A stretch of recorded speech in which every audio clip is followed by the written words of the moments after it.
Listen, buddy, if I told you that one Uber ride was going to completely change my life, you'd say I was crazy, right? But that's exactly what happened to me that Friday in March. Friday the 13th should have been a sign, you know, but at the time I wasn't thinking about that. My name's Mike. I'm 42 years old, and I've been driving for rideshare apps for about 4 years here in Chicago. Born and raised on the South Side, son of a doorman and a house cleaner, working class through and through. You know, I started driving Uber after the electronics company where I worked as a technician shut down. It was rough, man. With 2 young kids and my wife unemployed, there wasn't much choice. The thing is, driving's always been my thing. Since I was a kid, I loved being in cars. Knew Chicago like the back of my hand. Every street, every shortcut, every pothole. My dad always said, Mike, you were born with Chicago in your blood, son. And wasn't the old man right? That night I'd been driving since about 6 p.m. Friday night in downtown Chicago is always crazy, right? Tourists wanting to go to River North, people leaving work, heavy traffic. I was in my 2018 Corolla. Wasn't new or anything, but it was well maintained. Radio work, AC ice cold. It was my work tool, my bread and butter. I was there near Navy Pier, waiting for a ride to pop up, when that familiar tiredness hit, that every driver knows. You know when you've already done 8, 9 rides that day, and you're kinda beat? That was it. It was almost midnight, and I was thinking, maybe I'll call it a night. You know, Patricia, my wife had texted earlier, Mike, don't stay out too late. Tomorrow's Sophie's birthday. Sophie is my youngest daughter. She was turning 7. I was already counting the day's earnings, about $280, wondering if it was enough to buy the doll she wanted. It was exactly when I was about to turn off the app that the ride came in. Ping Navy Pier to Lincoln Park, 4.8 star rating passenger. Fare, $47.80. Man, I was torn. You know, Lincoln Park is pretty far, and at this time of night, coming back empty, ... But then I thought, damn, $48, that's enough for Sophie's doll and then some. I clicked accept. The pickup point was right there at the end of downtown, almost at the waterfront, a kind of dark street, one of those without much traffic at night. When I got there, at first I didn't see anyone. I was getting kind of annoyed. You know how it is, right? Sometimes passengers cancel at the last minute, and you're left holding the bag. But then I saw her. Dude, the girl was kind of hiding behind a lamppost, looking around like a scared bird. She was a young woman, about 28, pretty, brown hair to her shoulder, but with the face of someone who hadn't slept in days. She had a big bag, one of those travel ones, and a backpack. I honked soft, that gentle beep we give to identify the car, without bothering the neighbors. She looked at me, checked the license plate on her phone, and came running, not walking, brother, running, like she was fleeing from some. Are you Mike? She asked, before even opening the door, her voice kinda shaky. Yes ma'am, Emma, I confirmed, reading the name on the app. That's me,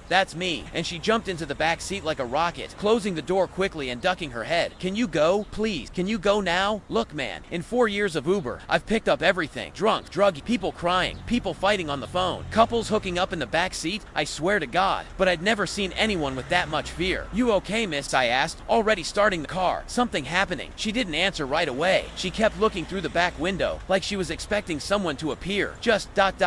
just go, please, to Lincoln Park. I put it in the GPS, pulled out slowly. The street was pretty deserted, just a few parked cars, but when I looked in the rearview mirror to back out, I saw she was still looking back, her hand shaking. Miss, sorry to ask, but are you really okay? Want me to stop somewhere? Hospital, police station, ... That's when she looked me in the eyes through the rearview mirror, and dude, I'll never forget that look. It was pure terror. No, can't stop anywhere. Please, just drive. I'll explain on the way. Okay, now, I was really worried. I started thinking of 1,000 possibilities. Maybe she robbed something. Maybe she owed money to a dealer. Maybe it was some scheme I was getting into. But at the same time, brother, looking at that girl through the rearview mirror, I could see it wasn't malice. It was fear. Real fear from someone running from something very serious. I left the side street and got on Lakeshore Drive, heading toward Lincoln Park. Traffic was pretty smooth for a Friday night. Lucky for us. Thank you, she said quietly, almost to herself. Thank you for not asking too many questions. Look here, miss, I said, trying to lighten the mood. In 4 years driving around, I've learned that every passenger has their story. You know, I'm not one to be nosy, but if you want to talk, or if you need something, just say so. She gave a little smile, kind of embarrassed. That's when I noticed she was really pretty, even with the tired and scared face. She had really beautiful green eyes, but with dark circles. How long have you been driving around? She asked, clearly trying to change the subject. About 4 years, since the company where I worked closed down. Electronics technician, you know, but things got tough, so I switched to Uber. And you like it? Look, it's hard work, right? Good days, bad days, but it gives me freedom. I meet interesting people, and Chicago's my city, so I like driving around, showing tourists the sights, that kind of thing. She laughed softly. Chicago native, huh? Born and raised, South Side, grew up in the neighborhood. And you, are you from Chicago? That's when she got serious again. I am ...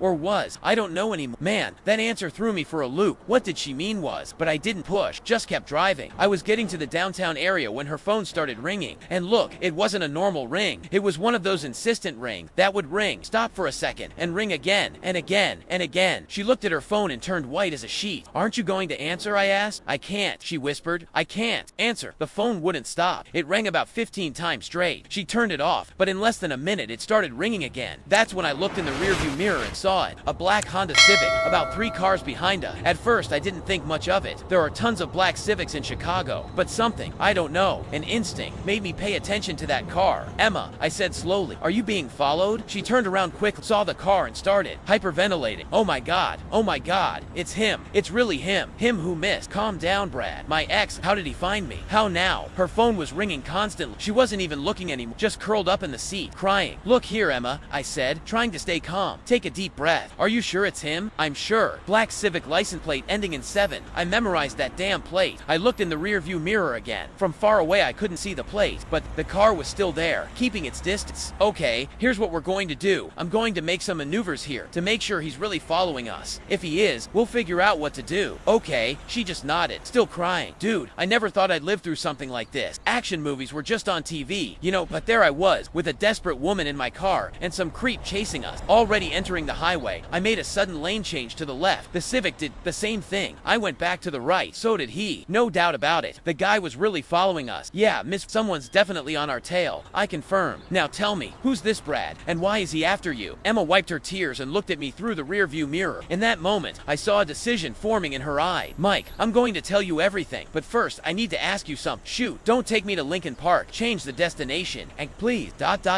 Double quote, she paused, swallowing hard. Help me get away from him. And that's when, brother, my life changed completely. Because in that moment, instead of stopping the car and telling her to get out, which would have been the sensible thing, I made a decision that was going to get me into the biggest mess of my life. Where do you want to go? I asked. And that's how the craziest, most dangerous, and most important night of my life began. Her phone kept ringing. The black Civic stayed on our tail, and I, Mike, 42-year-old Uber driver, family man, was about to become the protagonist of a story that seemed like something out of a movie. If I had known what was coming, would I have done things differently? Honestly, I don't know. But one thing I know, looking at that desperate woman in my back seat, I just couldn't abandon her. And that decision, man, was going to change everything. Oak Park, she said, her voice still trembling. Can you go to Oak Park? I have a friend there who can. Help me, dude. I was already leaving downtown when she changed the destination. I quickly canceled the original ride on the app. Wasn't going to charge the girl in a situation like this. Right, the important thing now was getting her out of this mess. Oak Park's pretty big. Miss, which part? Austin River Forest. Forest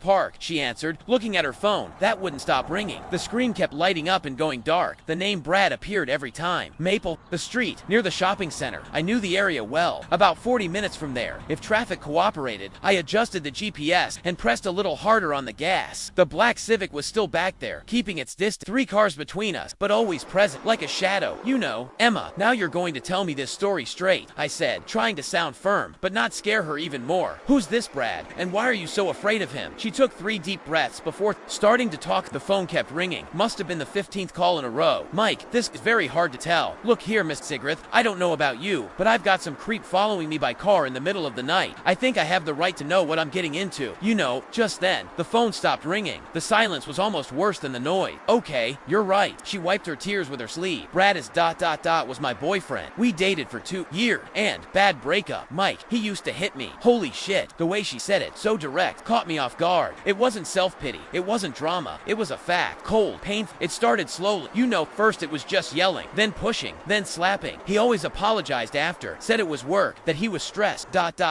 What kind of work does he do? Police officer. Dude, when she said that, I felt a chill down my spine. Cop with a gun, with influence, with that mentality that he's always right. Damn, that's complicated, I muttered. You have no idea how much he uses his badge to intimidate everyone. When I tried to file a report once, the detective was his friend. Nothing came of it. The phone started ringing again. This time she hung up on the first ring. Why didn't you move away? Leave town. I tried several times, but he always found me. He has access to information that normal people don't. Understand, social security number, address, phone, ...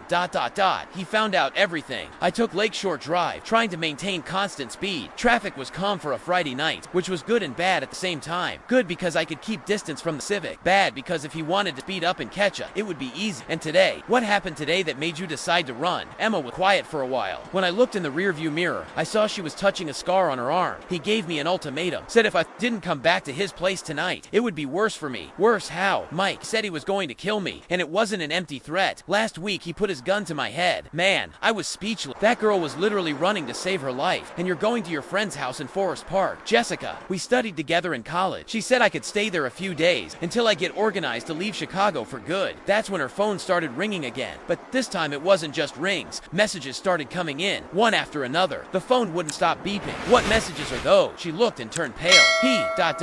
He's sending photos. Photos of what? Of your license plate. Brother, I felt my blood freeze. The creep was photographing my car. He knew who I was, where to find me. What else is he saying? Emma read the messages with a trembling voice. If you don't get out of that car now, I'll finish both of you. I know where you live. Driver, license plate, ending 1214. Silver Corolla. You don't know who you're messing with. Damn, the guy had looked up my plate. In a matter of minutes, he already knew my name, my address, everything. Mike, stop the car. I'll get out right here. I don't want you to get in trouble because of me. No way, miss. Now that things have really hit the fan. You think after threatening us, I'm going to abandon you? The truth is, I was scared, very scared, but there was something stronger than fear. Anger. Anger knowing there was a son of a bitch like that, terrorizing a woman, using his badge to do evil. We passed through downtown, heading toward the west side. Traffic continued flowing, but the Civic had closed the distance. Now it was just 2 cars between us. Emma, tell me something. This guy has friends on the force, right? Several? That's why I could never make anything stick against him. But what about detectives too? I don't know why. Because I have a sister who's a detective. Detective Paula, from the 14th district. If we can get to her, You have a sister who's a detective? Her eyes lit up for the first time she got in the car. I do, and she doesn't mess around. She's already arrested. Plenty of cops involved in dirty stuff. Just then, the Civic sped up. It went from 2 cars distance to 1. I could see the driver better through the rearview mirror. Big guy, bald, wearing a black t-shirt. Emma, is that really him? She looked at confirmed. It's him. It's Brad. Her phone rang again. This time she answered. Hello. Even while driving, I could hear the guy yelling on the other end. A gruff voice threatened. EMA. Stop that fucking car now. Are you hearing me? Brad, leave me alone. I don't want anything to do with you anymore. You're going to stop that car, or I'm going to stop it for you. And that asshole's going to get screwed too. She hung up on him. Mike, he's speeding up. I looked in the rearview mirror and they saw the Civic passing the car in front of us. Now there was only one vehicle between us, a city bus. I pressed harder on the gas. The Corolla wasn't a Ferrari, but it had some kick. We hit 80 miles per hour on the highway. Hold on, Miss Press. Let's see if this creep really wants to play chase. Brad sped up too. I saw through the rearview mirror that he passed the bus in the left lane. Now he was directly behind us. That's when something happened that I never thought I'd experience. The guy came alongside us, on the left. When he pulled up next to my car, he rolled down his window and started yelling, "Stop this shit. Stop now." Emma ducked down in the back seat, screaming, "Don't stop, Mike. Please don't stop." Brad was gesticulating wildly, pointing at us, yelling like a maniac. I could see he was wearing a police t-shirt under the black shirt, one of those from physical training. "Hey driver, I'm a police officer. Stop this car." I yelled back, "And I'm a citizen. Get away from me." He tried to ram my car, steering the Civic in my direction. I had to swerve right, almost hitting the curb. "Son of a bitch," I yelled. Now the creep wanted to run me off the road. He gunned it and got in front of us, braking hard. I had to brake too to avoid rear-ending him. "Mike, do something. He's going to stop us." I looked at the GPS. Still about 20 minutes to Forest Park. Too long with this psycho on our tail. That's when I had an idea. "Emma, do you trust me?" "What? Why? Just answer. Do you trust me?" "I trust you." "Then hold on, because we're going to take a detour through a place this idiot doesn't know." Instead of continuing straight on the main highway, I made a sharp right turn, entering a side street. Brad wasn't expecting. He went straight and had to make a U-turn about 200 yards ahead. "Where are we going?" Emma asked. "South side," I answered. "Let's see if your ex-boyfriend has the guts to follow us into the neighborhood." The side street was empty. I managed to gain some distance, but soon I saw the Civic's headlight in the rearview mirror again. The guy was persistent. "Mike, are you sure about this? What if he really follows us in there?" "Emma, I grew up around here. I know the south side like the palm of my hand. If necessary, we'll ask the local guys for help. They don't swallow cocky cop." Her phone rang again. This time she didn't even answer. "How many calls have been?" I asked. "About 30. He won't stop." We got to the entrance of the south side. It was almost 1 a.m. Still had some activity, but much less than during the day. Some bike taxis, a few cars going up and down, people coming back clubbed. I looked in the rearview mirror. The Civic had stopped at the entrance to the neighborhood. Brad was stopped there, probably thinking whether it was worth going in or not. "Looks like your boyfriend doesn't have the guts to come in here," I commented, but the celebration was short-lived because 5 minutes later, when we came out, the other side, the Civic was there at the exit, waiting for us. "How did he know we were going to come out here?" Emma asked. "GPS right. His app must have shown him the most likely route." The cat and mouse game was going to continue. And the worst part, now I was sure the guy wasn't going to give up. He had patience, strategy, and most importantly, nothing to lose. The night was just beginning, brother, and I still had no idea what was coming. Brad sped up behind us again, this time even more aggressive. The chase had begun for real. Brother, if someone told me I was going to experience a car chase like in the movie, I would have laughed and said the guy was crazy. But they're leaving the south side with that maniac on our tail. It was more real than a $3 bill. Brad wasn't playing around anymore. As soon as we left the neighborhood, he stuck to us like a leech. I could see through the rearview mirror that the guy was nervous, gesticulating alone inside the car, probably cursing us with every name in the book. Mike, he's too close, Emma said, looking back. Way too close. It was true. The Civic was there, about 2 meters from my rear bumper. If I braked suddenly, it would be a collision for sure. I got on the highway, flooring it. The Corolla easily hit 90 miles per hour, but the Civic stayed with it, maintaining the tailgate. His car's more powerful than mine. I told Emma, if it comes down to pure speed, he wins. So what do? We use our head. Miss, he might have a better car, but I've known these streets since I was a kid. It was exactly then that Brad decided to pull alongside again. He came in the left lane, accelerating until he was side by side with me. When I looked to the side, dude, I almost crashed in shock. The creep had a totally crazy expression, bulging eyes, red face with rage, screaming like he was possessed. He rolled down his window and started yelling, "Stop this shit now. Are you hearing me, you son of a bitch?" I rolled down my window too and yelled back, "Get lost, creep. Go bother your mother. I'm a police officer. I'm going to arrest you and I'm a taxi driver. Go screw yourself." Emma yelled from the back seat, "Mike, careful. He's reaching for his waist." I glanced over and saw Brad was reaching for something on his right side, like he was going to grab something. "Is he armed?" I asked. "Always carries a gun. Always." Holy shit. Car chase was already tense, now with a gun in the mix. Brad made a motion to grab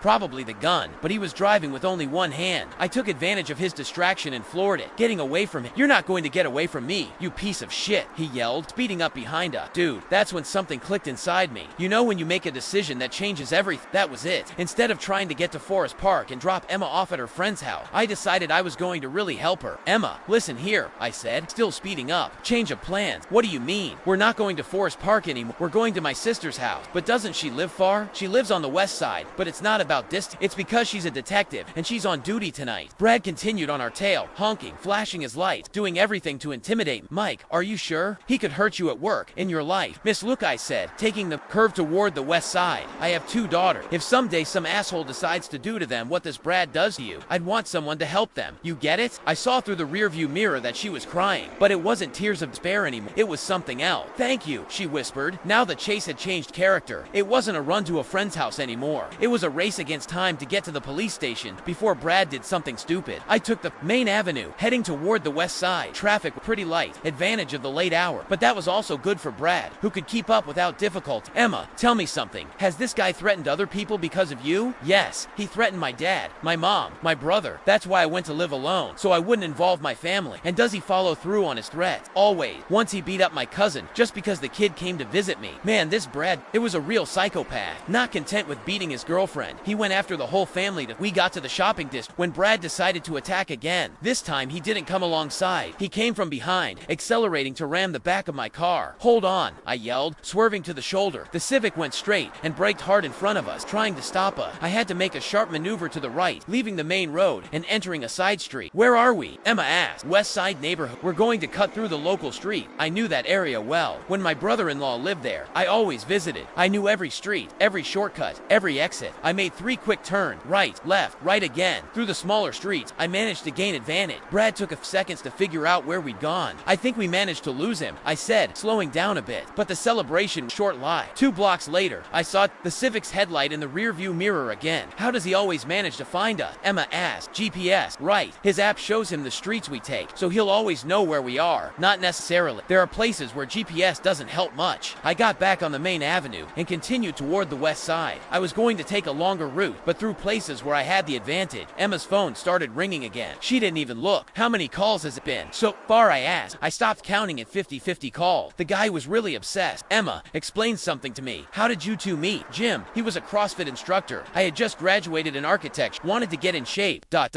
And how was he in the beginning?" "Perfect," she answered with irony. "Attent, protect, caring." Only after about 6 months did he start showing who he really was. The classic abuser story. Win them over with charm, then show your claws little by little. We got to the outskirts when Brad made his riskiest move yet. Instead of staying behind, he sped up and came in the oncoming lane, trying to intercept us head-on and shit. I yelled, braking and swerving to the shoulder. The Civic passed centimeters from my front bumper. If I'd been half a second slower to brake, it would have been a head-on collision. "Sure, he's lost it," Emma screamed. "Lost it in danger," I confirmed. Now things have gotten really serious. Brad made a U-turn and came back after us, but now I was sure he was capable of anything, including causing a serious accident. "Mike, he could kill us." "He could. That's why we need to get to the station soon." Hazard lights on, horn blowing. Brad was coming after us like like a maniac. Other people on the street started looking. Some drivers pulled over to the shoulder in fear. My God, we're involving other people, Emma said. That's exactly why we need to get off the main street. I made a sharp left turn, entering a smaller road. Brad didn't expect this. He went straight and had to make a U-turn about 200 meters ahead. Where are we going now? Emma asked. Taking the old road through the residential area. Longer route, but with less traffic. Brad followed behind, but now on the smaller streets. He couldn't make the risky maneuvers he did on the avenue. Emma, call your friend in Forest Park. Tell her you're not going there today. That a problem came up. Why? Because if this creep finds out her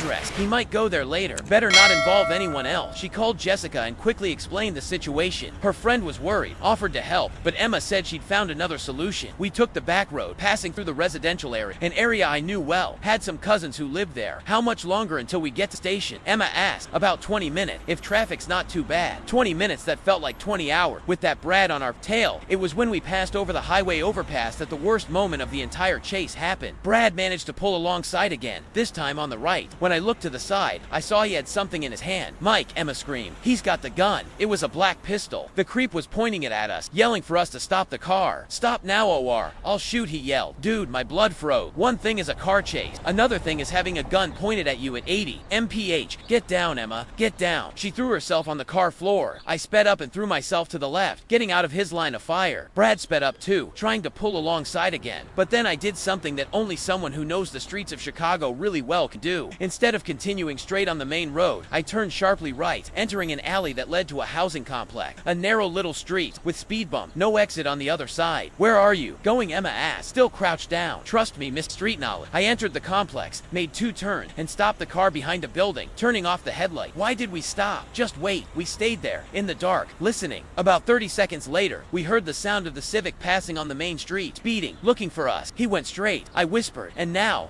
we wait a couple minutes and leave through another route. There's an exit from the complex that leads to a parallel street. While we waited, I took the opportunity to call my sister Paula. It's me, Mike. Mike, what time is this, brother? Everything okay? Paula, I need your help. I've got a really serious situation here. What kind of situation? A cop is chasing me, and a passenger. The girl's ex, used to beat her, and now he's after us with a gun. Silence on the other end. Mike, are you sure about what you're saying? Absolutely. He already pointed the gun at us. I'm heading to your station. Okay, I'll wait for you. Try to get here alive. Okay, I'll try. I hung up and looked at Emma. Done. My sister's waiting for us. Mike, I don't know how to thank you. Save the thanks for when we get there alive. Okay, I slowly left the parking lot, lights off, and took the back exit of the complex. It led to a street Brad didn't know. I was sure of it. 5 minutes later, we were on the West Side Road, heading to the station. But the feeling was that the worst still to come. Because a violent man cornered is like a wounded animal. It gets even more dangerous. And Brad, for sure, wasn't going to give up easy. The war was just beginning. Brother, after that maneuver in the housing complex, we got about 10 minutes apiece. But I knew it wouldn't last long. Brad was as stubborn as a pit bull. When he bit down, he wouldn't let go. I was on the West Side Road, about 15 minutes from the station, when I saw the gas gauge was almost in the red. Damn, with all this running around, I hadn't even noticed the fuel. Emma, we're going to have to stop at a gas station. I said, we're running out of gas. What if he shows up? We'll stay alert. But if we don't fill up, we won't make it to the station. I stopped at a Shell station right there on the road. A pretty busy place, with a convenience store, several cars coming and going. If Brad showed up, at least there would be people around. While I was filling up, I kept watching the street. Every dark car that passed made my heart race. Emma got out of the car and came to stand next to me, nervously looking around. Mike, can I tell you something? Of course, miss. Go ahead. She took a deep breath, like she was gathering courage. I never told this to anyone, but Brad isn't just violent with me. What do you mean? There are other women. Others hurt. Dude, I felt my blood boil. What other women? There's a girl at the gym where he works, Priscilla. She's 19 years old. One day I got there, and she had a black eye, saying she'd fallen off her bike. The gas pump finished filling. $94.50. I paid quickly with my card, always watching the street. And then, did you talk to her? I did. At first she denied everything, but then she opened up. She told me Brad was forcing her to be with him, or else he'd tell her father she was using steroid. Blackmail, exactly. And there's more. There's a neighbor in his building, Fernanda, married, 2 kids. Brad found out she had an Instagram account with photos, let's say, more revealing. We got back in the car. I just sat there listening. What did he do? He started blackmailing her too. Said if she didn't sleep with him, he'd show the photos to her husband. Son of a bitch. Mike, there are at least 4 women that I know of, and they're all afraid to report him. Why? Emma settled into her seat, seeming more comfortable now that we'd stopped. Because he's smart. He uses his badge to intimidate. When Priscilla tried to distance herself, he showed up at her house in uniform, saying he'd received an anonymous tip about drugs in the apartment, and there was nothing there. Nothing. But he searched everything. In front of the girl's parents, humiliated her completely. Then he whispered in her ear, ear. Next time you ignore me, I'll plant drugs here and arrest. Man, this Brad wasn't just a common abuser. He was a predator, using his authority to do evil. And the neighbor, Fernanda, ...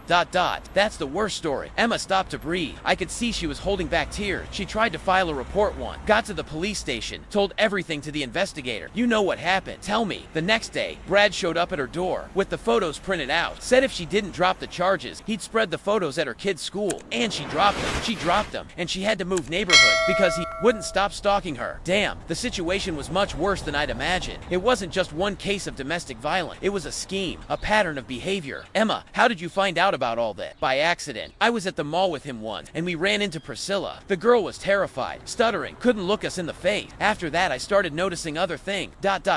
What kind of thing? Strange calls, messages he'd hide, unexplained outings. So I started investigating on my own. A black car passed on the street. My heart jumped, but it wasn't Brad's Civic. And how did you get the information? Instagram, Facebook, word of mouth. When a woman wants to find something out, brother, she's better than a detective. I laughed at the comparison, despite the situation. How many do you think there are total? Honestly, about 10, maybe more. And the worst part, some don't even know about the other. What do you mean? He's organized. He keeps everyone separate. Priscilla doesn't know about Fernanda. Fernanda doesn't know about me. ... He keeps everyone isolated. Dude, this creep was a real psychopath. He had method, strategy. And why did you decide to run today? Emma was quiet for a while, fidgeting with her hand. Because I found out who the next victim is. Who? My cousin, Julie. She's 17 years old. I felt a chill down my spine. How did you find out? I saw him following her after school, 3 days in a row. That's when he realized I had to do something before he went after her. And that's when you decided to leave. Yes, I packed a few things I could, left a note for my parents explaining that I was traveling for work, and ran. Why didn't you tell your family all this? Mike, my dad's a retired Army veteran. If he finds out what Brad did to me, he'll kill the guy. Literally kill him. And then who goes to prison is my dad. Understand? I understood. The situation was more complex than it seemed. And your mother, my mother has heart problems. If she finds out about all this, she could have a heart attack. Emma was protecting the whole family, sacrificing herself to not involve others. Miss, listen here, I said, turning to look at her. Have you thought that by running away, you're leaving the other women hanging? Priscilla, Fernanda, your cousin, ... Double quotes I have. I think about it all the time. But what can I do? Every time I tried to report him, nothing happened. How were those attempts? The first time was a year ago. He had beaten me so badly I had a cracked rib. I went to the police station, filed a report, took photos of the marks, everything properly. And then a week later, the detective called me in, said there was no way to proceed because it was word against word. And Brad had 3 colleagues who swore he was on duty when I said I was beaten. False alibi. Exact. And there's more. The detective even insinuated that I could be making up stories to hurt an exemplary public servant. Which station was that? 14th District. Wait, I said. 14th District is where my sister, your sister Paula. Yeah, she must know that detective. What was his name? Detective Martinez. A tall guy, pot-bellied, always in a blue suit. I knew the type. Old school detective. Sexist. One of those who thinks if a woman gets beaten, it's because she provoked it. And the second attempt, that one was even worse. I went to a different station. In Lincoln Park, I thought it would be better there. Was it the clerk who helped me was even nice at first. Listened to everything. Wrote it down properly. But when I said the aggressor was a cop, her attitude changed immediately. How so? She started asking me 1,000 questions. Are you sure? Aren't you exaggerating? Had you been drinking? Unfortunately, I knew that pattern. A woman reporting violence is already difficult. A woman reporting a cop is almost impossible. And in the end, she filed a report, but said cases like this were complicated and that I should think carefully if I really wanted to take it forward. And did you? I tried. But 3 days later, Brad showed up at my work, in uniform, in front of everyone, saying he'd come to congratulate me for collaborating with public safety. He knew about the report. He knew everything, including details I'd only told the clerk. Someone's passing information to him. Dude, the situation was much more serious than I thought. The guy wasn't just violent. He had a protection network within the police self. Emma, is there anything else you haven't told me? She hesitated. There is. Tell me. He records record. What? Everything. Sex. Intimate conversation. Fight. He has a phone just for that. Records women without them knowing. What for? Blackmail. If someone tries to report him or get away, he threatens to release the video. There it was. Now I had the complete picture. Brad wasn't just an abuser. He was an organized criminal, using his badge to oppress women, with a blackmail scheme and a protection network in the police. Mike, that's why I ran. There was no way out. I looked at her and saw a woman who had exhausted all legal options, who had tried to do the right thing, and was betrayed by the system that should protect her. That's when I made a decision that was going to change everything. Emma, look at me. She looked at me. We're not just going to get you out of this. We're going to destroy this son of a bitch. How? My sister isn't like those other cops. She's serious, honest, and doesn't swallow crap for up cop. But what if she doesn't believe either? She'll believe, because we're going to get there with evidence. What evidence? I showed her my phone. Since this chase started, I've been recording everything. Audio, video, his threat, text, the call, everything. Her eyes lit up. Seriously, serious, and that's not all. We're going to go after the other victim. We're going to get everyone together to make a collective complaint. Then it'll be impossible to cover up. You'd really do that? Emma, this guy can't stay free. If we don't do anything, he'll keep hurting women, using his badge to do evil, and eventually he's going to kill someone. She started crying, but it wasn't crying from despair. It was relief. Mike, you don't even know me. Why are you doing this? Because it's right, and because I have daughters. Remember, if I don't do anything now, how am I going to look them in the face tomorrow? Just then, we saw a black car slowing down at the gas station entrance. Shit, I whispered. I think he found us. But it wasn't the Civic. It was a black Onyx with a family inside. False alarm. I sighed with relief, but we better get out of here. I started the car and left the station. Now, I wasn't just helping a woman escape. I was entering a war against a corrupt system. And brother, when a Chicagoan decides to go to war, it's for real. Brad didn't know it, but he'd messed with the wrong person, because now he wasn't just dealing with another scared victim. He was dealing with me and with my sister. And, God willing, with real justice, the war was going to start. And this time, the asshole wasn't going to win. Leaving the gas station, my head was spinning. All those revelations from Emma had completely changed the game. It wasn't a simple escape anymore. Now it was an operation to take down a crooked cop. Mike, where are we going now? Emma asked, seeing that I'd changed direction. Change of plans, miss. We're not going straight to the station. What do you mean? But didn't you say your sister was waiting? She is. But first we're going to stop by her house. Why? I stopped the car on the shoulder and called Paula. Paula, it's me again. Mike, where are you guys? I'm getting worried here. Listen, sis, change of strategy. The situation is much more serious than I imagined. How so? This cop isn't just a common abuser. He's got a whole scheme set up. Multiple victims, uses blackmail, has protection within the police, silence on the other end. Mike, are you sure about this? Absolutely. The passenger here told me everything. There are at least 4 women being threatened by him. Shit. Paula, I need you to go to your house now. We're going to meet there first, before going to the station. Why? What difference does it make? Because I want you to hear everything calmly, without the pressure of being on duty. And there's something else. I've been recording this whole chase from the beginning. Recording how phone on, recording audio and video. I have his threats, the chase, everything. Mike,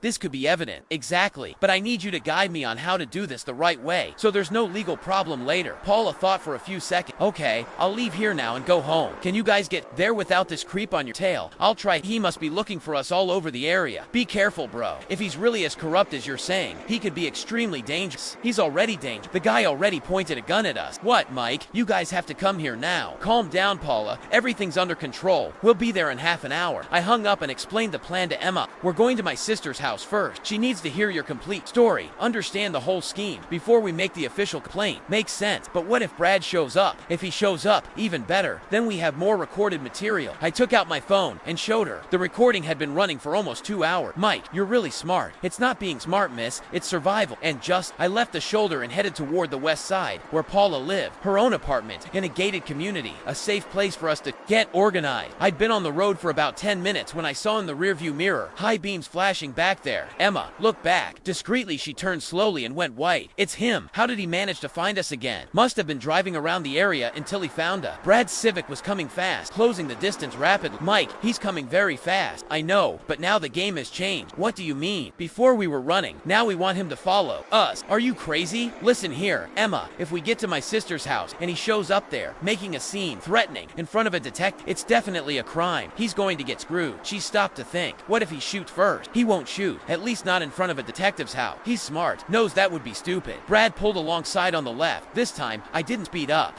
I let him stay there, yelling, "Stop this shit now." I'm losing my patience. Instead of responding, I took my phone and put it on video mode, filming the creep yelling, "Are you filming me, you son of a bitch?" I am. I yelled back, so everyone can see what kind of cop you are. He went ballistic, started making obscene gestures, cursing with every name in the book. "Go fuck yourself. I'm going to destroy your life." Perfect. All recorded, with him identified as a police officer. Emma, turn on your phone and record too. Film his license plate. Film him yelling. Film everything. She obeyed, shaking but determined. Brad tried to ram my car again, but I sped up and got away. Now it was just a matter of getting to Paula's house with all this material recorded. Mike, what if he gives up? What if he stops following us? He won't give up. Violent men are predictable. He's obsessed. Won't stop until he gets what he wants, which is to take me back. Or worse. We took the exit to the west side. Brad continued behind, keeping distance now, probably planning. His next move, I called Paula. "Sis, we're almost there, and the creep's on our tail." "What do you mean?" "Mike, don't bring this guy to my house." Paula, relax. This is part of the plan. When he shows up there making a scene, you arrest him in the act. Mike, ...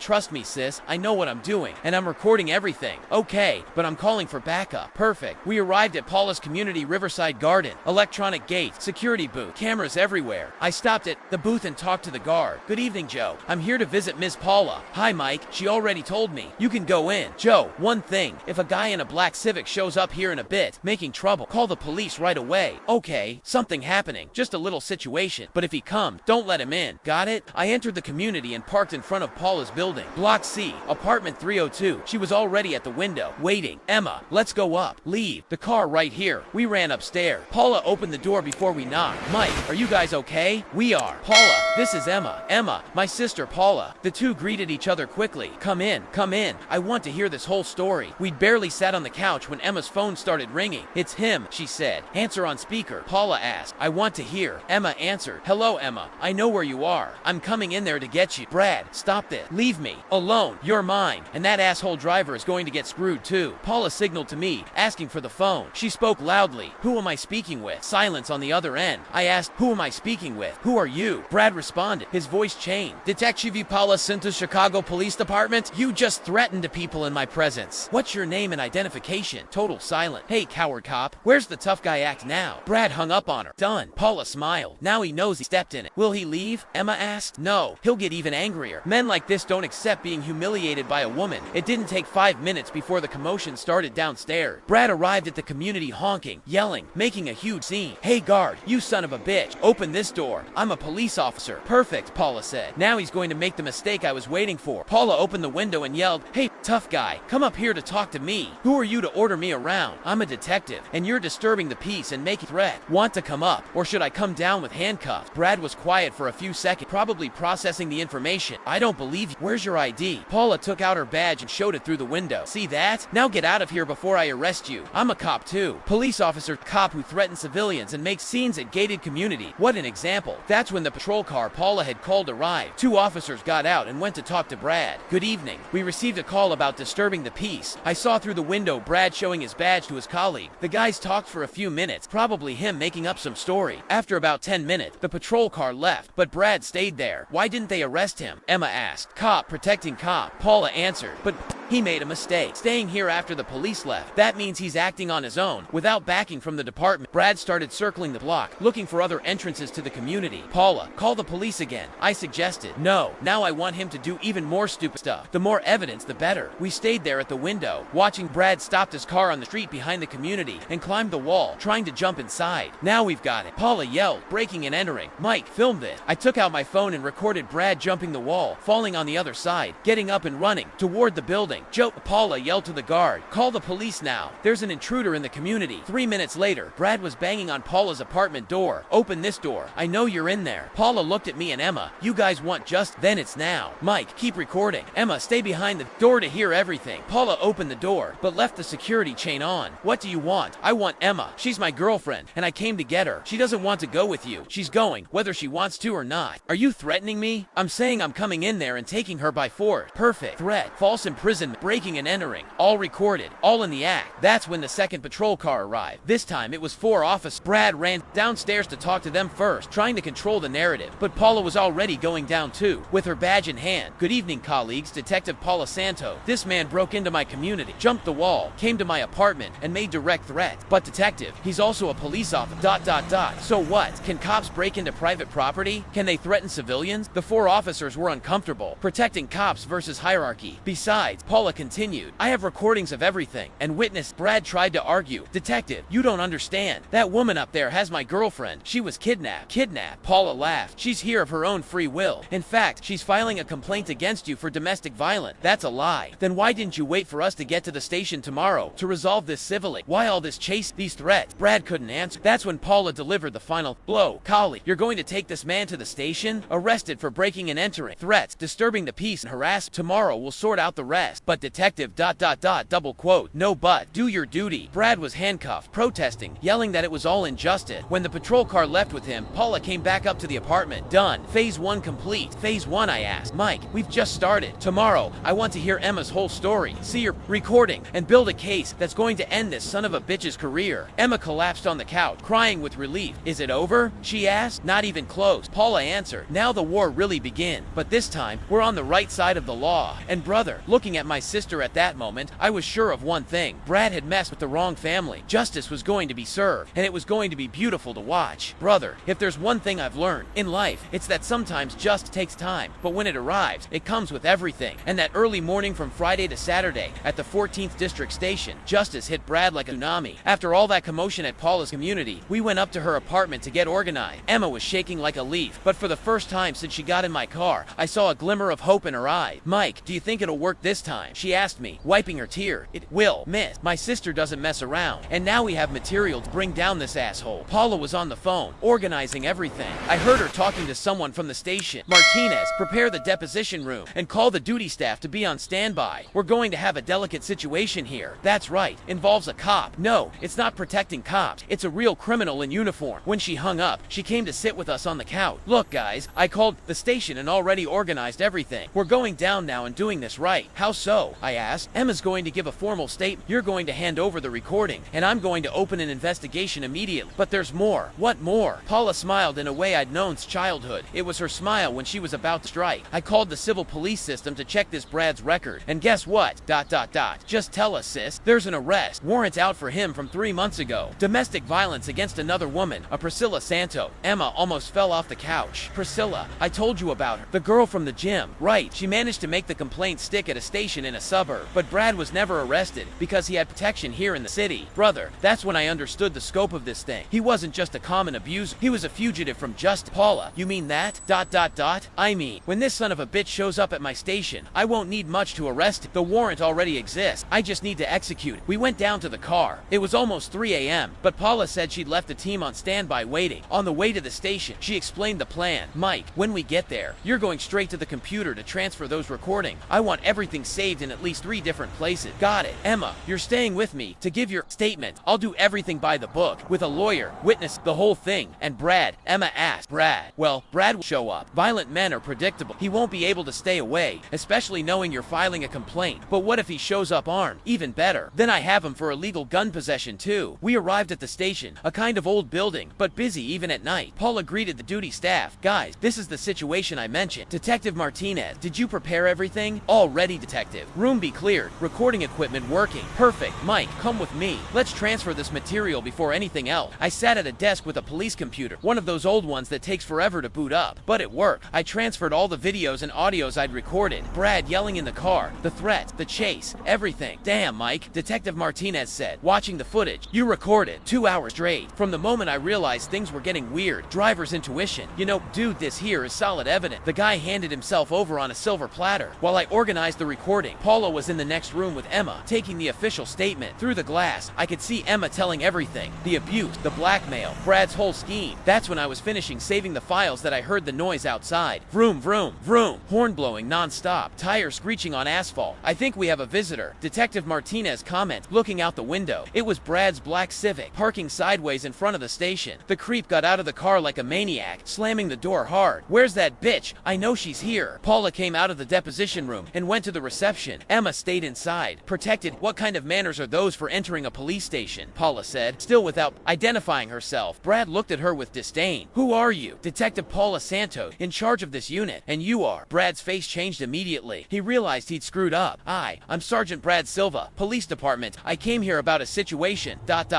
What situation? My girlfriend was kidnapped by a rideshare driver. They're here filing a false complaint against me. Paula laughed. That sarcastic laugh of hers that I knew well. Kidnapped man. She's here of her own free will, giving a statement about domestic violence. That's a lie. Calm down there. Colleague. First thing, lower that tone. You don't give orders here. Second thing, show me your identification. Brad showed his police ID, but was visibly nervous. Sergeant Brad Silva, 12th District. Paula wrote everything down on paper. Great, Sergeant. Now explain to me, why did you chase my witness all over the city? Your witness. That's right. Emma is a witness in an investigation. I just opened, and from what I know, you chased her for several hours, made threats, pointed a gun, double quote. explode. Brad went white. Who said that? She said it. And there's more. Everything was recorded. That's when the guy understood the mess he'd gotten into. He started sweating cold, stuttering. Detective, this is a misunderstanding. ...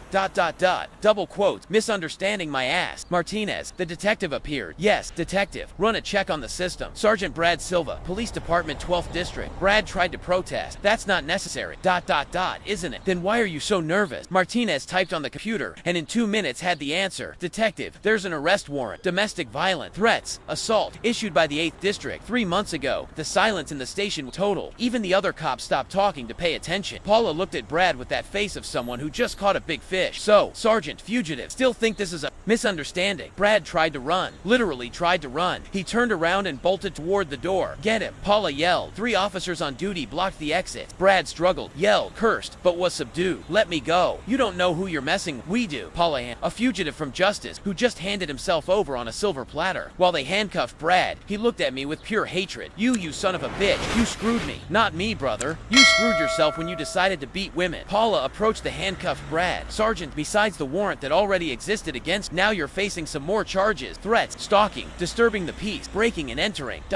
and illegal gun possession. Detective Martinez added, showing the pistol he'd taken from Brad's waist. That's not illegal. I'm a cop. It is illegal when you use the gun to threaten a civilian, and we have recordings of everything. That's when Emma appeared at the deposition room door. When she saw Brad handcuffed, she broke down crying. But it wasn't tears of fear. It was relief. Is it over? She asked. It's over, Paula confirmed. He's going to jail now and won't be getting out anytime soon. Brad made one last pathetic attempt. Emma, tell them this is all lies. You love me. Say you love me. Emma wiped her tears and looked him in the eyes. Brad, I never loved. I was afraid of you. And now that fear is over. The guy collapsed. Literally collapsed. Started crying, sobbing, saying he was going to kill himself in jail, that his life was over. The only life that's over was the lives of the women you abused, Paula said, signaling for the officers to take him to the cell. When Brad disappeared from sight, the atmosphere in the station completely changed. The cops went back to talking. Normal movement returned. Mike, Paula called. I want to talk to you. We went to her office. Emma came to. Bro, do you realize what you did today? Helped a woman. You did much more than that. You took a dangerous criminal off the street. This guy was going to keep hurting people. But Paula, if I didn't have the recordings, ... double quote. But you did. And you know why? Because you were smart. You kept your cool at the right moment. Emma came over and gave me a tight hug. Mike, how do I thank you? You don't need to thank me for anything.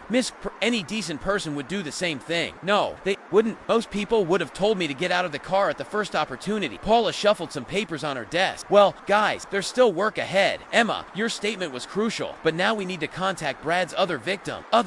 For sure, there are more. A guy like this doesn't act alone, and with the investigation open, other women will have the courage to come forward. That's exactly what happened. In the following days, Paula's station became a meeting point for women who had been abused by Brad. Priscilla from the gym, Fernanda from the building, plus 4 more I didn't even know existed. But that's a story for the next chapter. Brother, that night, sitting in the station, watching Brad being taken away and handcuffed, I was certain I'd done the right thing. Paula, can I ask you something? Sure. How does a guy like that manage to stay free for so long? There was a warrant 3 months. Mike, the system is flawed. There's too much cop protecting cop, too much sexism, too much cronyism. But when it falls into a serious station, things get real. And now, what happens to him? Now he's going to answer for everything, and he'll spend some good years in jail thinking about what he did. Emma was quiet, still processing everything that had happened. Emma, what about you? What are you going to do now? I'm going back to my parents' house for a few days. After that, ...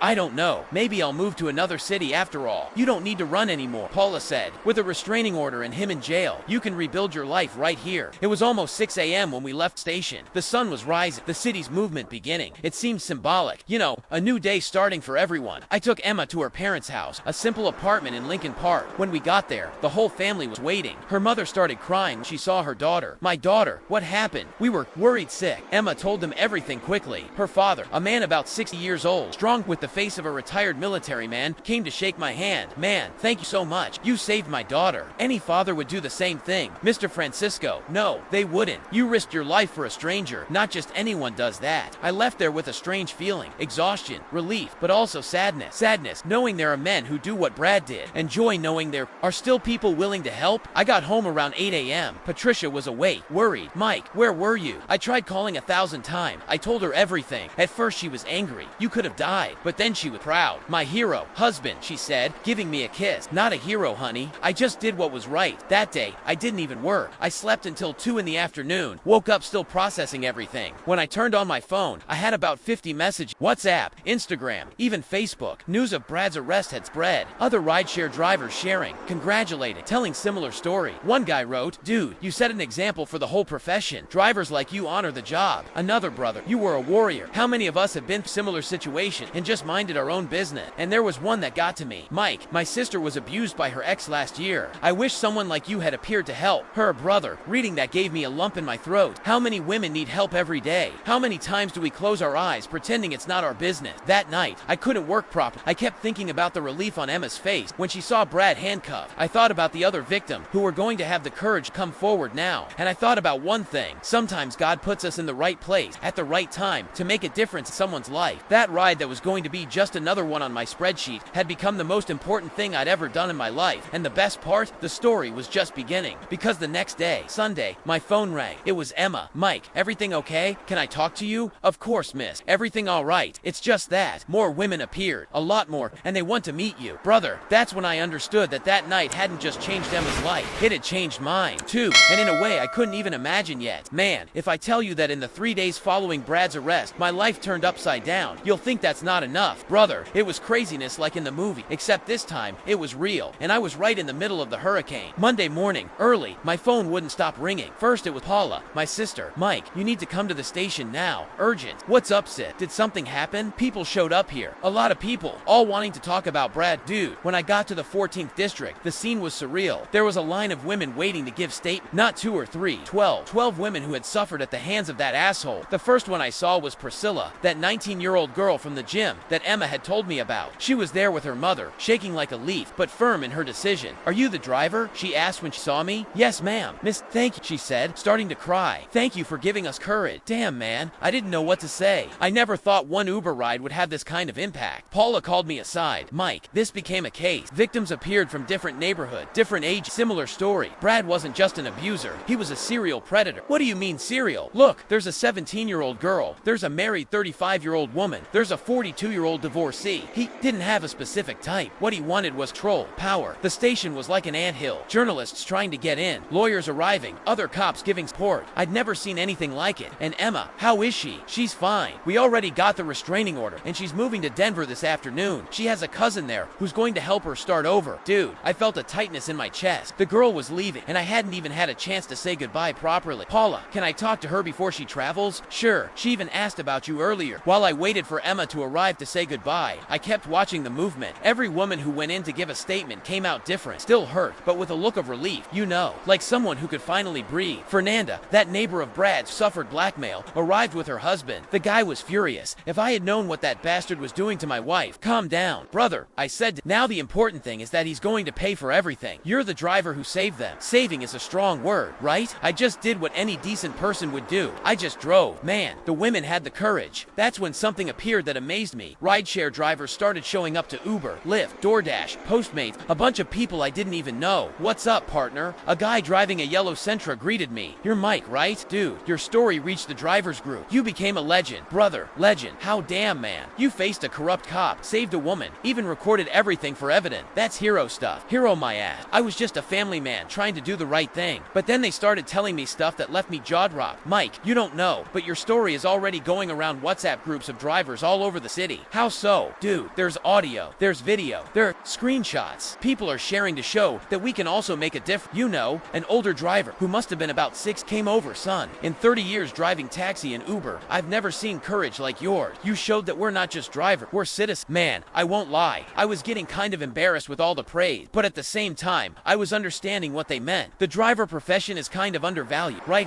People sometimes treat us like we're invisible. And suddenly, one of our stories was being told as an example. That's when Emma arrived. Brother, when I saw her entering the station, I almost didn't recognize her. She was different. She wasn't that terrified woman from Navy Pier anymore. She had the face of someone who had made a decision. "You know, Mike," she came running to hug me. "How are you? I should ask you, miss. Ready for the trip?" "Ready." "Scared but ready." She looked around, seeing all that move. "Mike, did you see? There are women here I didn't even know exist." "How many total?" Paula told me 15 have already been through, and more are coming. 15 women. Brad was a real monster. "Emma, I wanted to tell you something before you leave." "Tell me." "You were very brave. From that night until today, making the decision to report him. Many people wouldn't have that strength." She smiled, the first genuine smile I'd seen from her. "Mike, if it weren't for you, I'd be dead. Literally dead." "Come on, miss. ...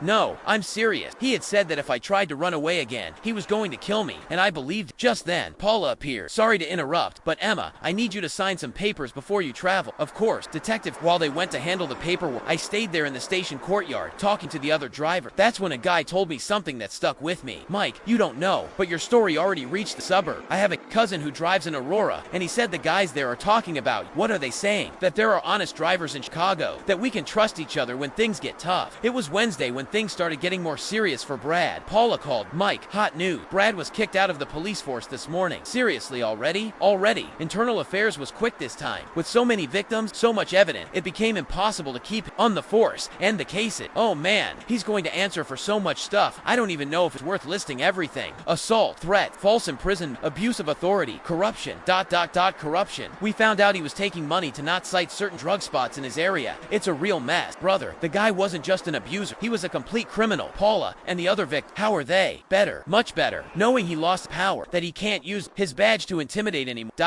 It changed everything for them. It was Thursday when the most incredible thing in this whole story happened. I was at home, resting after a hard day of work, when Patricia, my wife, called. Mike, there's a lady here looking for you. A lady? What lady? I went to the door and saw a woman about 60 years old, well-dressed with a kind of familiar look. Are you Mike? She asked. Yes, ma'am. How can I help you? I'm Lord's Emma's mother. Dude, I almost fell over back. Emma's mother. How had she found out where I live? Mrs. Lords, come in. How did you find me? Emma gave me your address. She said I needed to meet you personally, to thank you for what you did for my daughter. I invited her to sit in the living room. Patricia made coffee, and we sat talking. Mike, you saved my daughter. Literally saved her life. Mrs. Lords, I just did what any father would do. I thought about my daughter. That's exactly why I came. Here she looked me in the eyes. You're a father. You understand what it's like to see a daughter suffering and not be able to do anything. She started crying soft. Mrs. Lords, would you like a glass of water? No, son. Let me talk. Emma told me you said any father would do the same, but that's not true. Do you know how many people passed by her on that street that night and pretended they didn't see anything? I didn't know what to answer. How many times she tried to ask for help and people turned their backs? How many drivers already canceled rides when they saw her crying? Damn, I'd never thought about it from that angle. Mike, you were the first man she met who didn't want to take advantage of her situation. The first who really wanted to help without asking for anything in return. That's when she said something that left me speechless. Mike, you don't remember me, do you? Mrs. Lord, sorry, but I used to live on Oak Street in Lincoln Park. You must have been about 12 years old. You always played with my neighbors, Charlie and Pete. Dude, I felt a chill. Oak Street, Charlie and Pete, I started remembering a yellow house, a lady who always gave cookies to the kids from the neighborhood. Mrs. Lord, are you the lady from the yellow house? Who made those sugar cookies? That's me. She smiled. You remember? I do. You always called the kids to eat cookies when we were playing in the street. Right, son. You already helped me before, when you were a child. How so? Mrs. Lords, do you remember the day I fell on the sidewalk, carrying shopping bag? I vaguely remembered you and your friends helped me get up, gathered everything that had scattered, even helped me get home. Wow. Mrs. Lords, at the time, I said, this boy has a good heart. He's going to be a good man. And wasn't I right? Brother, I was way too emotional. The world really is small, but this was God's work. Mrs. Lord, what an incredible coincidence.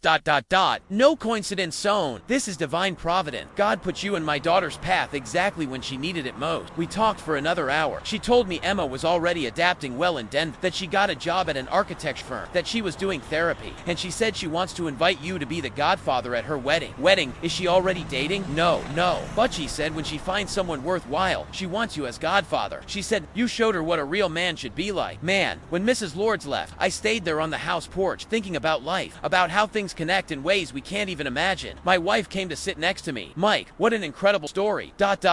Right, Patricia, I knew the girl's mother since childhood and didn't even know it. Do you believe in destiny? I didn't used to believe much, but after this, on Friday, I got a call I wasn't expecting. It was from a TV reporter. Mike, this is from Channel 7 Newsroom. We'd like to do a story about your case. A story? Yes, the case of the cop who was arrested became news, and we found out you were crucial in solving everything. Dude, I never thought I'd appear on TV, but the reporter was convincing. Mike, your story can inspire other people. It can show that anyone can make a difference. I agreed to do the interview. It was on Saturday, there in the square near my house. The reporter was cool, asked simple questions, didn't want to sensationalize. Mike, what went through your head when you saw the passenger was being chased? Dude, I thought about my daughter. I thought, what if it were them? Then I couldn't pretend I wasn't seeing it. And weren't you afraid? I was, of course, very afraid. But sometimes fear can't be bigger than doing the right thing. The story aired on Sunday. 3 minutes on the news, telling the whole story, showing photos of Brad being arrested, talking about the other victim, who appeared. The headline was, Rideshare Driver Helps Arrest Abuser Cop Brother. After the story aired, my life changed completely. The phone wouldn't stop ringing. People people wanting to congratulate, other drivers wanting to talk. Even app companies got in touch talking about exemplary driver award. But the call that touched me most was the following Monday. Hello, Mike. This is Emma. Emma, how are you, Mitt? I saw you moved to Denver. I'm fine, Mike. Very fine. I'm calling to tell you some news. Go ahead. Brad was sent 8 years in prison. Serious, the sentence already came out. It did. And he can't appeal while free. He's going to serve it all. Dude, I felt huge relief. Justice being served. And the other women, how did they end up? Everyone got restraining orders. Some moved neighborhood, others moved cities, but everyone's rebuilding. That's good, Emma. Really good. Mike, I wanted to tell you something. You can tell me. You changed my life. But it wasn't just by saving me from that creep. You showed me there are still good people in the world. That there are still men who protect women instead of hurting them. Emma,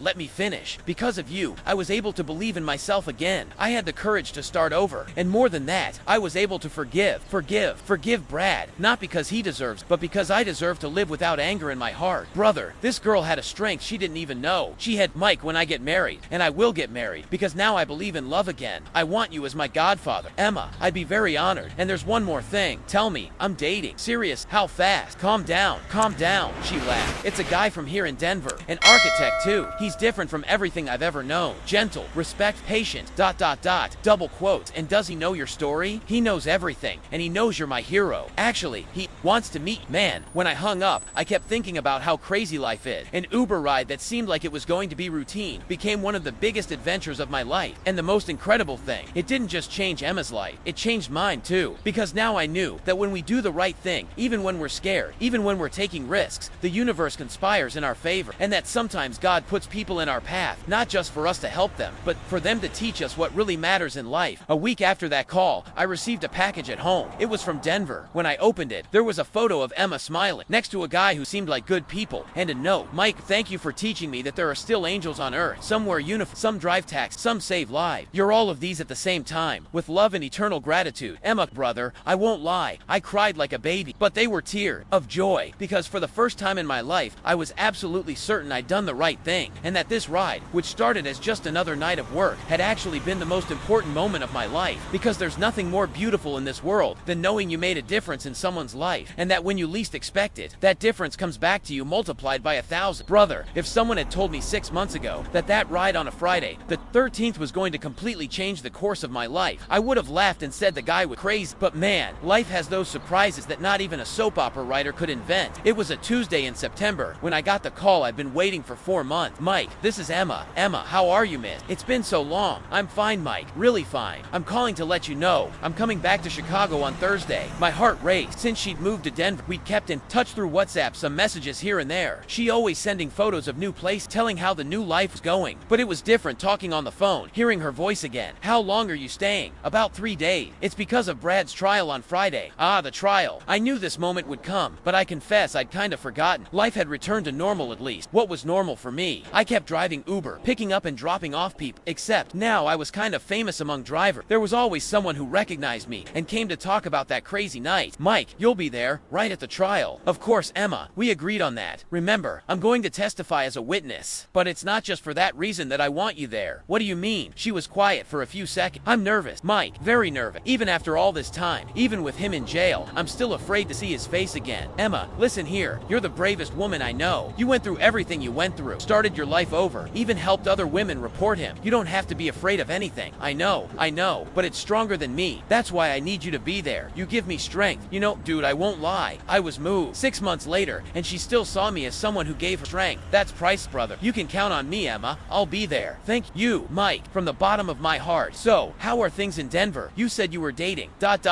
Double quote. Oh, yes, Marcelo. Everything's going really well. Actually ... Double quote. She paused. Actually, I wanted you to meet him personally. Sure. Are you bringing him to Chicago? I am. He insists on meeting you. Says you're like a hero to him. Hero my ass, Emma. I just did what I had to do. That's exactly why you're a hero, Mike. Because for you, doing the right thing is natural. I hung up with a smile on my face. Patricia, who was listening to the conversation from the kitchen, came to talk to me. Mike, it's good that the girl's doing well, right? She really is, Patricia, and apparently very well accompanied. Don't you think it's strange she wants you to meet her boyfriend? Why? I think it's normal. We went through a lot together. Patricia looked at me with that face women make when they know something we don't. Mike, sometimes you're very innocent. Innocent how? Never mind. You'll understand at the right time. Thursday came quickly. I went to pick up Emma at the airport. I was anxious to see how she was after so long. Brother, when I saw her coming out of arrival, I almost didn't recognize. The girl was gorgeous. Different hair, shorter, new clothes, but mainly there was a light on her face I'd never seen. She was a different person. Mike, she came running to hug. Dude, it was a nice hug. Long. One of those that says more than 1,000 words. I felt she was really happy to see me. Wow, Emma, you're a different person. I feel like a different person. Denver was good for me. Next to her came a tall guy. Dark-haired, handsome, well-dressed, business suit, glass, intellectual type. Mike, this is Marcelo. Marcelo, this is the famous Mike. The guy came with a huge smile and gave me a hug that almost broke my ribs. Mike, dude, you have no idea how much I wanted to meet you. Emma doesn't stop talking about you. Come on, man. Nice to meet you too. Mike, I need to thank me for what? For taking care of the woman of my life before I showed up. Woman of my life. The guy was really in love. We went for coffee right there at the airport, and man, what a good conversation. Marcelo was really cool. An architect like Emma, but specialized in sustainability. They'd met at work at a company that did ecological project. Mike, Marcelo said, when Emma told me you guys' story, I was impressed. Dude, you literally saved her life. Marcelo, stop that. Anyone would have done the same. No, brother, they wouldn't. And I know because I've seen a lot of people pretend they don't see violence happening right in front of them. Emma stayed quiet while we talked, but I felt she was watching me. There was something different in the way she looked at me, but I couldn't identify what. So, Emma, nervous about tomorrow's trial? Kind of. Actually, I don't feel anger toward him anymore. I feel pity. Pity. Yeah, pity. For a person who wasted their life being bad, who could have used their authority to do good, and chose to do evil. Brother, this girl had matured so much. She spoke with a wisdom that was impressive. Mike, can I ask you a kind of personal question? Sure, Emma. How's your life? Marriage, kid, work, ...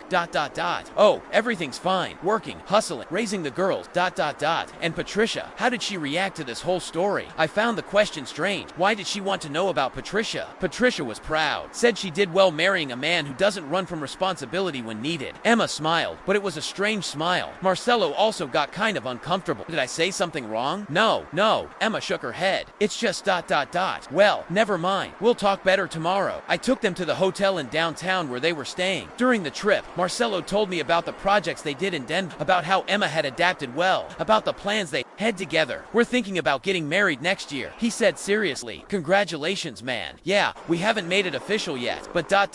Right, honey? He looked at Emma through the rearview mirror. She didn't answer, just smiled kind of awkwardly. When we got to the hotel, Emma got out first to check in. Marcelo stayed a few more minutes in the car with me. Mike, can I ask you something? Sure, man. Take care of her tomorrow at the trial. Okay. She pretends she's strong, but I know inside she still gets shaken when she remembers this story. You got it. I'll be by her side the whole time. Thanks, brother. You're too good. On Friday, trial day, I arrived early at the courthouse. The movement was intense. Besides the victims and witnesses, there was press, other cops, lawyers, a bunch of people I didn't even know who they were. Paula, my sister, was there too. She was going to testify as the detective responsible for the case. Mike, did you see more victims? Appeared. Now there are 18. Damn. Yeah, and there's more. They found out he was stealing money for seizure. The guy's going to get way more than 8 years. Emma arrived with Marcelo about 10 minutes later. She was elegant, in a navy blue suit, hair up, but you could see she was nervous. Good morning, Mike. Good morning, miss. Sleep well. Badly. I was up all night thinking about what I was going to say. Emma, you just need to tell the truth. Nothing more than that. The trial started at 9 a.m. Man, what a heavy experience. Seeing Brad there, in orange uniform, handcuffed, was really tense. The guy was thin, bearded, with the face of someone who'd suffered in jail. When his eyes met mine, I felt a chill. There was still anger in his look, even after everything that had happened. But when he saw Emma, brother, it was different. The creep lowered his head, couldn't sustain the look. He knew he'd lost, that he'd screwed up big time. I was the first to testify. Told everything. The ride, the chase, the threats, the recording. The prosecutor asked me about 10 questions. The defense attorney tried to disqualify me, but the evidence was undeniable. Then it was Emma's turn. Brother, when I saw her go up to that stand, my heart almost jumped out of my mouth. The girl was trembling, but firm. She took a deep breath and started talking. Your Honor, for 2 years I lived in hell. Brad physically assaulted me dozens of times, threatened me, stalked me, destroyed my self-esteem, my social life, my career. Her voice got firmer as she spoke. He used his badge to intimidate me, to make other people not believe me, to feel superior. But on March 13th, God put an angel in my path. She looked at me. Mike showed me there are still good men in this world. Men who protect instead of assault, who save instead of destroy. Dude, I was way too emotional. The girl was making a speech, like an experienced lawyer. Today, I don't have anger toward Brad anymore. I have pity. Pity for a person who wasted the chance to be a hero and chose to be a villain. When she finished, the silence in the courtroom total. Even the judge was moved. The trial lasted all day. Other victims testified. Other cops, expert, a bunch of people. In the late afternoon, the judge gave the sentence. Brad Silva Santos for the crimes of aggravated assault, threat, false imprisonment, imprisonment, abuse of authority, corruption, and criminal association. I sentence you to 12 years imprisonment. 12 years, 3 more than we expected. Emma broke down crying, but it wasn't tears of sadness, it was relief. Marcelo hugged her. Paula and I also went to comfort her. It's over, Emma, I said. Now it's really over. Thank you, Mike, for everything. We left the courthouse, and it was already almost night. Marcelo suggested we have dinner together to celebrate, but Emma said she was very tired, that she just wanted to rest. Mike, can you take me to the hotel? Marcelo, you don't mind taking a taxi? I need to talk to Mike. Marcelo was kind of uncomfortable, but agreed. In the car, she was quiet for a long time. Only when we left downtown did she speak. Mike, can I tell you something? Of course. Miss I lied. Lied how? To Marcelo. To you. To myself. I stopped the car at a gas station on the main avenue. Emma, what are you talking about? She looked me in the eyes, with tears falling. Mike, I don't love Marcelo. What do you mean? Aren't you guys getting married? No, I can't marry him because I fell in love with someone else. My heart raced. Your brother. I think I stopped breathing for about 5 seconds. Emma, you're confusing things. You're confusing gratitude with love. No, Mike, I'm not confusing anything. She wiped her tears. In these 6 months away from Chicago, there wasn't a day I didn't think about you. There wasn't a night I didn't dream about you. Emma, ...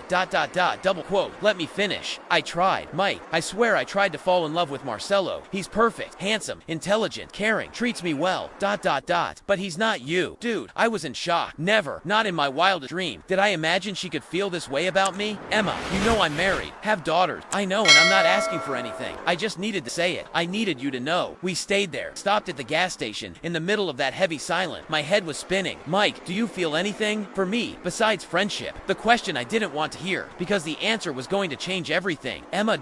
This is complicated. It's a yes or no. Mike, I took a deep breath. I couldn't lie. I do. Since when? Since always. Since that first night. Now she also stopped breathing. But Mike, why did you never? Because I'm a married man, Emma. Because I have responsibility. Because I can't just, are you happy in your marriage? The question no married man wants to answer honestly, Emma. That's not the point. It is the point. Are you happy? I looked at her, at the most beautiful eyes I'd ever seen in my life, and told the truth. No, I'm not. She took my hand. Mike, we don't choose who we fall in love with. We don't choose when it happens. We only choose what to do with that feeling. And what do you want to do? I want to be with you and Marcelo. I'm going to break up with him tonight. It's not fair to him. It's not fair to me. And me, what do I do with my family? Only you can answer that, Mike. I went home that night with the most confused head of my life. Patricia noticed I was acting strange. Mike, did something happen at the trial? The guy got 12 years. That's good. And Emma, how did she take it? She ...